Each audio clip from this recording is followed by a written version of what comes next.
जब मैं कमरे में घुसा तो ऐसा लगा जैसे किसी शमशान घाट में जा रहा हूँ। देखिए सीबीआई अफसर के लिए भाग रही है, फाइलों के पीछे भाग रही है। स्थिति बहुत गंभीर थी। मैंने कहा कैसा? बोले गैंग्स ऑफ वासेपुर देखी है क्या? बस उत्तर मिल गया मुझे। तो पीएमओ में एक बैठक हुई जिसमें यह कहा गया कि श्री विनोद राय एक समिति के अध्यक्ष होंगे। तो इस पर असहमति हुई और असहमति पर ही समाप्त हो गई मीटिंग। हर स्लाइड में जो जब समाप्त हो गया प्रस्तुतिकरण, कोई सचिव 2 मिनट के लिए बोला ही नहीं। फिर प्रधानमंत्री को खुद उठ के कहना पड़ा कि आप लोग बोल क्यों नहीं रहे। ये इस बात का द्योतक था कि जिस फ्रीडम के साथ पहले सचिव लोग बोल रहे थे वो उन्होंने बोलना बंद कर दिया था।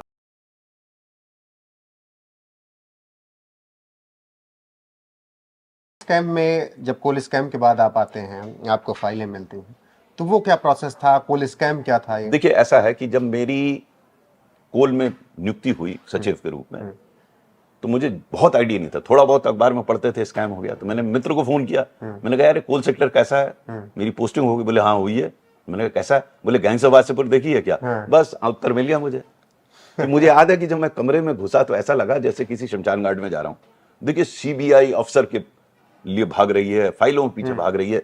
स्थिति बहुत गंभीर थी। लेकिन तब तक मुझे लगभग 34 साल हो गए थे सेवा में, और मुझे समझ में आ गया था चाहे स्थिति कितनी भी गंभीर हो उसका समाधान पैनिक नहीं होना है। अब इतना लंबा समाधान निकालना है, समाधान निकालना है। अगर सकारात्मक चिंतन होगा निश्चित रूप से किसी भी समस्या का समाधान होगा। और फिर हमने धीरे धीरे वहां समाधान निकाला। हमने टेक्नोलॉजी का उपयोग किया।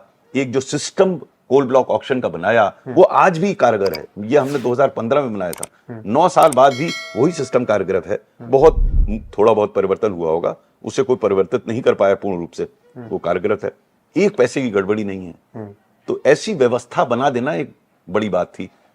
लोग मुझे उसका क्रेडिट देते हैं। मैं समझता हूं ये क्रेडिट हमारी इस टीम को जाता है। हमारे इतनी अच्छी टीम थी संयुक्त सचिवों की। उनमें एक संयुक्त सचिव हमारे जो हैं वो इस समय गृह सचिव हैं। दूसरे संयुक्त सचिव एडिशनल चीफ सेक्रेटरी थे जम्मू एंड कश्मीर में। ये मैं इसलिए बता रहा हूं आपको कि वहां हम लोग मजाक में कहते थे कि हमें कश्मीर की समस्या दे दो, उसका भी समाधान कर देंगे। तो 2 संयुक्त सचिव हमारे वहां चले गए।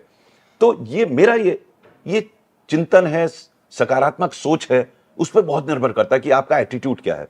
देखिए आपने शुरू में मुझसे एक प्रश्न किया कि समस्याएं बहुत आई होंगी।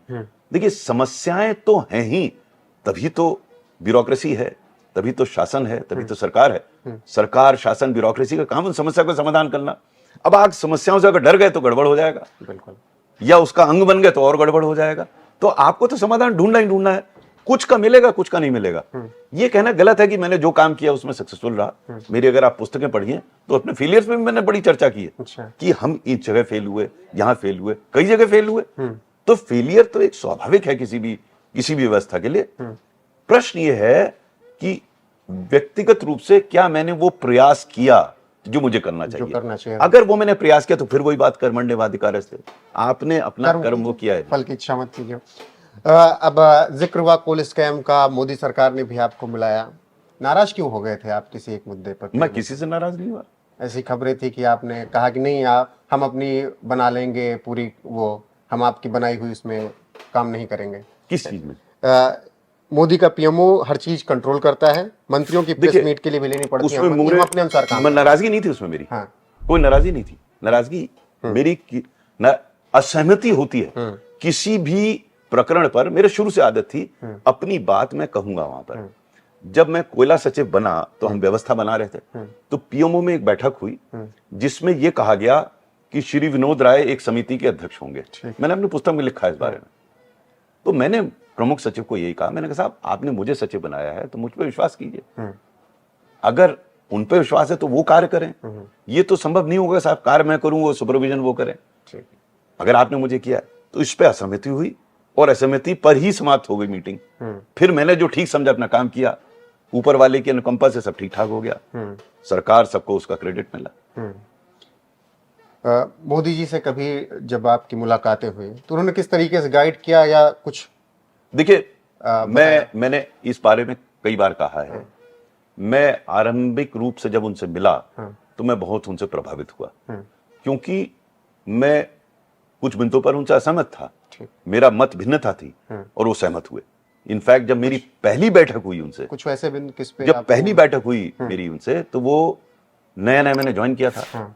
तो एक प्रस्तुतिकरण किया पावर सेक्रेटरी ने और 6 या 7 स्लाइड उन्होंने दिखाई और सब में कहा ये समस्या कोयल की वजह से, ये समस्या कोयले की वजह से, हर स्लाइड में। जो जब समाप्त हो गया प्रस्तुतिकरण तो मोदी जी मेरी तरफ घूमे, उन्होंने कहा कि अनिल जी आपने देखा, आप कोयले की समस्या का समाधान कर दीजिए, देश की आर्थिक स्थिति सुधर जाएगी, यही शब्द थे उनके। तो मैंने कहा साहब मैं आपसे सहमत हूं, लेकिन कदाचित इस बात पे विचार करना होगा कि क्या कोयला ही पावर की समस्या है या पावर की और समस्या है। मेरे विचार से पावर सेक्टर को, ऊर्जा क्षेत्र को कॉम्प्रिहेंसिवली देखना पड़ेगा, क्योंकि कोयले के अतिरिक्त भी और समस्या है। अब देखिए मेरी मत भिन्नता है उनसे, वो मुझसे सहमत हुए, कहते हैं हाँ, और फिर वो घूमे पीयूष गोयल जी की तरफ और बोले कि अनिल जी सही कह रहे हैं, आप इसको कॉम्प्रिहेंसिवली देखिए। उन्होंने इस शब्द को इस्तेमाल किया।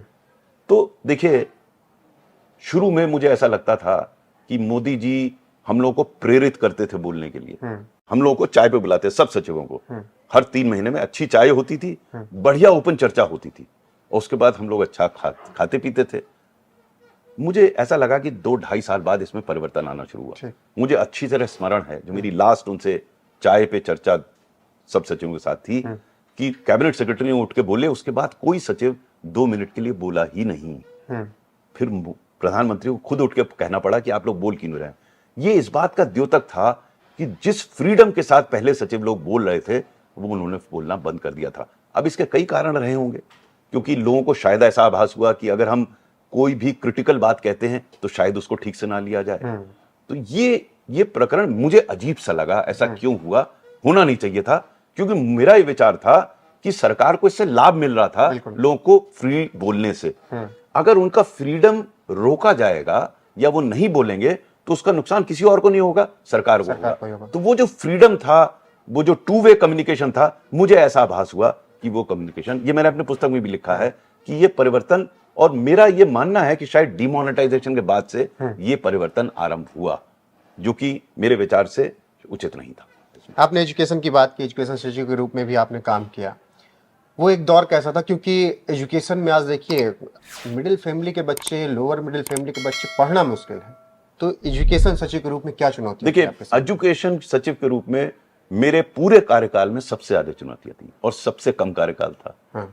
मैं 20 महीने करीब रहा और मुझे ये लगता था कि इसमें और समय की जरूरत है। क्यों? क्योंकि मैंने शुरू में इस बात को अपनी किताब में भी लिखा है कि जहां कोल में खनन तो नीचे होता था, माफिया ऊपर थे। एजुकेशन सब माफिया अंडरग्राउंड है और बड़े गंभीर माफिया हैं, और जो माफिया एजुकेशन के हैं वो शायद कोल माफिया से भी ज्यादा गंभीर हैं, क्योंकि वो देश और समाज को डिस्ट्रॉय कर रहे हैं। अब उसमें कई सारे माफियाज का मैंने चर्चा की अपने पुस्तक में। मैंने कहा है कि जो पब्लिकेशन माफिया है, हमने बीएड एंड डीएलएड कॉलेज का माफिया है, जो नकल माफिया है, हमने कई माफियों की चर्चा की है। यूपी में तो एक कमरे में चल रहे थे उस वक्त। देखिए मैं वही बात कह रहा हूं, मैं क्योंकि इसमें ज्यादा समय लगेगा, इसलिए मैं संक्षिप्त में आपको बता रहा हूं कि बीएड एंड डीएलएड कॉलेज का जो माफिया है वो सबसे बड़ा माफिया है इस देश में।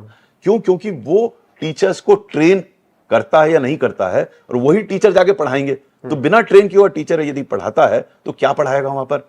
और ऐसे ऐसे वाकया थे कि वो, आपने सही कहा कि एक कमरे में है वो कॉलेज और वो डिग्री दे रहा है। और आपको पता होगा कि एक पूर्व मुख्यमंत्री जेल में भी थे सिलेक्शन प्रोसेस में। तो ऐसी व्यवस्था में कैसे एजुकेशन को सुधारा जा सकता है? कुछ एक प्रयास मैंने किए, हमारी टीम ने किए। मुझे प्रसन्नता है कि जो नेशनल एजुकेशन पॉलिसी आई है उसमें उनको भी इनकॉर्पोरेट किया गया है। मैं आशावादी हूं और मेरा ये मानना है कि स्थिति में सुधार आएगा, शिक्षा की स्थिति में, अन्यथा भी।